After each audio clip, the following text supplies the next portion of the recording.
Welcome back, people. This is another cracking episode of the United stream. This is lots to talk about, so I'm going to get straight into it. Declan Rice is set to join Arsenal, who are ready to break the transfer record for him. Maybe they're trying to set a marker out there for the rest of the team, saying that we are serious. Arsenal are serious. We are not going to pussyfoot around. We want our players and we're going to get Declan Rice. He's not going to Manchester City. We are the ones who are going to secure his signature. And they've made a record bid of £105 million. It'd be easy for Declan Rice to actually move to London rather than Manchester. He's already there. It's just he stays where he is, and he's playing for one of the best clubs in London, in his opinion. Although Manchester is a top city and it is a mini London, if you think about it, it's got everything there. So players are willing to move to Manchester. The city is thriving. It's a really good place to move to. But I just get this feeling City are really good at making their transfers stick. So Manchester City, they're not going to go for Declan Rice if they think they're not going to get him. They will only go for Declan Rice and start a bidding war if they know they're going to get Declan Rice. Otherwise, they're not going to go after him. They're going to keep away from Declan Rice. Moving on from Declan Rice, because it's clear that Manchester United are not in the hunt for him and they're not going to be making any offers, it looks like, for Declan Rice. I think if everything was rosy within Manchester United and they were secure with what's going on, I think they would have definitely made a bid for Declan Rice, but they can't even get their ducks in order. They are completely lost within themselves, so forget about making an offer for Declan Rice.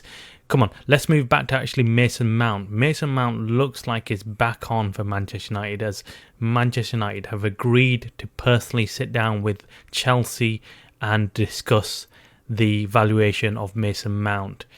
I mean, this is typical, isn't it, of Manchester United in recent years. They've just succumbed to pressure from outside. I mean, if this was the Alex Ferguson days, he would not take any of this rubbish. He would directly speak to the player, agree personal terms with him, and that's it.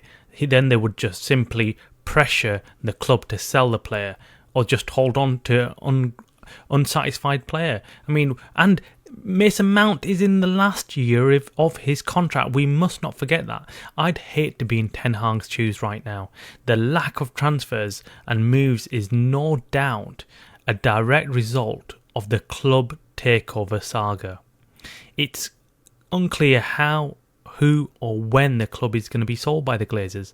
With the record revenues being announced yesterday by the club, the Glazers might even be having second thoughts about the whole sale process. Why would they want to sell the club? Because they've got this huge amount of revenue coming in each year and they're thinking, we're going to sell this club? What if it's worth 10 billion in another 5-6 years time? We would have lost out on all that money. So we don't want to do that. What we rather do is hold on to it. We're getting our money. We're making our money. Who's upset for us being here? Only the fans. Ignore the fans. They don't mean anything. They don't know what's going on. That's what they're probably thinking. They're probably thinking, let's just hold on. We must remember that the Glazers are only motivated by one thing, and that is money. They are businessmen, not fans, not romantics about Manchester United or the football or the legacy. Their first introduction to the world of football came when they were old men and their father decided to buy Manchester United, their club, for 100% with 100% loans from banks. That's what happened. They were thrust into this world of football which they never knew. They were Americans. They never knew anything about Manchester United or what was going on. And if they tell you otherwise, that's a complete lie. There's apparently a huge board meeting to take place today, and that might bring some news, but this is now looking like a process that will not come to an end before the start of the season, in my opinion.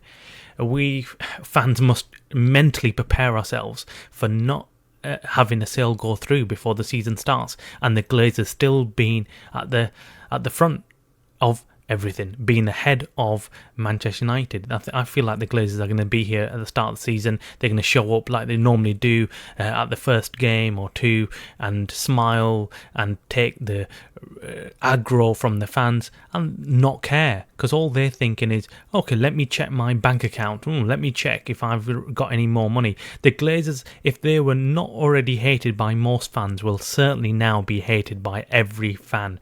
Reportedly, the valuation of £6 billion has been met by both parties that are bidding for the club. And still, yet, we are still publicly not hearing anything from the club or the Glazers. Are we nearer to the end, or are we still at the start? What's going on? This entire takeover has no doubt impacted the club's ability to go out there and sign players, and I feel really sorry for Ten Hag and his squad of players there, not knowing what the hell is going on.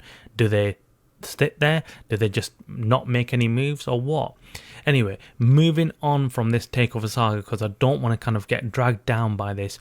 Moving on from that, there's another whole reported issue that I mentioned earlier in an episode on Monday, I believe it was, and it was in relation to David De Gea.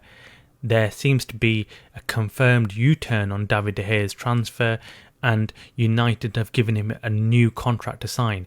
And originally they did actually give him a contract to sign, which he was happy with. He did sign, but then the club apparently didn't sign it. Now, they've gone back to De Gea with a lower salary on a new contract, and they're asking him to sign it. Now, I've heard a lot of fans and a lot of people come out and say this is really bad of United. This is wrong approach to someone who's been a loyal goalkeeper and has done well for seasons past, and they shouldn't be doing this to him. But look, my opinion is quite simple. David De Gea has been one of the highest paid goalkeepers in the world for some time.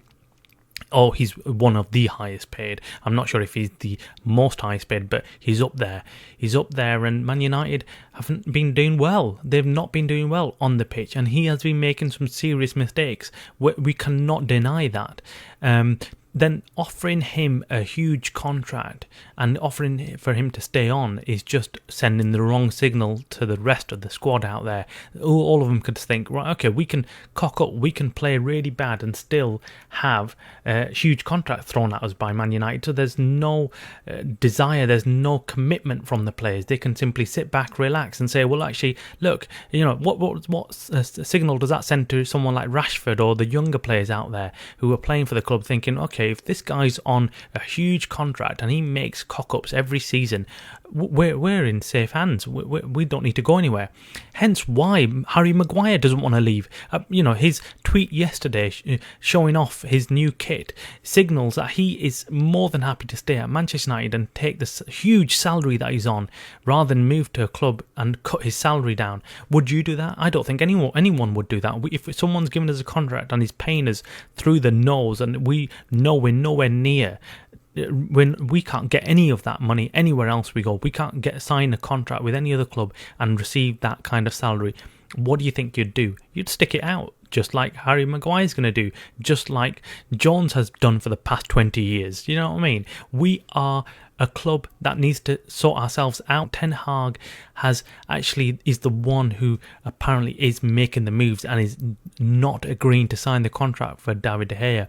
And if that is the case, this is what we need in a manager. We're finally getting some Fergie back into the club. We need someone who can stand there and say, no, this player is not good enough, and we are going to buy some other goalkeeper who's actually going to play better football and is going to cost us half the price. That is what's needed.